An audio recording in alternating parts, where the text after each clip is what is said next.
উজানি ঢল ও অতিবৃষ্টিতে সিলেটের সুরমা ও কুশিয়ারার প্রধান নদীসহ অন্যান্য নদীগুলো উপচে পানি জনপথ তলিয়ে দেয়। এতে সড়কে যান চলাচল বন্ধ হয়ে যায়। এ সুযোগ কাজে লাগায় নৌকার মাঝিরা।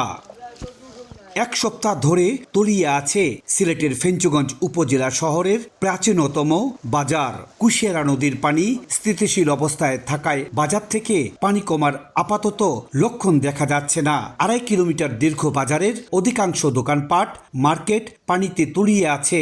বাজারের প্রধান সড়কে চলছে নৌকা। এই সুযোগে নৌকার মাঝিরাও আয় করে নিচ্ছেন। কুশিয়ারা নদীর লাগোয়া এই বাজারের অবস্থান থাকায় নদীর পানি 100 সেন্টিমিটার উপর দিয়ে প্রবাহিত হওয়ায় ভোগান্তি দীর্ঘমেয়াদী হচ্ছে। এই বাজারের সংস্কারের দাবি ব্যবসায়ীদের। রাস্তার দুই পাশে বেশ ডাউন, যে কারণে পানি যে যাওয়ার যে ব্যবস্থা, সেই নিষ্কাশন ব্যবস্থা খুব একটা ভালো না। একটু কিনা একটা করা লাগিয়েছিলাম, অন্ত নৌকা ছাড়া কোনো আর যাতায়াত করার কোনো সুযোগ নাই। এখন জন্ম সনদ দিয়ে খোলো বিকাশ স্টুডেন্ট অ্যাকাউন্ট। নিজের বিকাশ নিজে কর। অন্যদিকে সিলেটের সঙ্গে গোয়াইনঘাটের সড়ক যোগাযোগ বিচ্ছিন্ন হয়ে পড়ায় শালুটিকর ঘাট থেকে নৌকাই উপজেলাবাসীর চলাচলের একমাত্র বাহন হয়ে দাঁড়িয়েছে।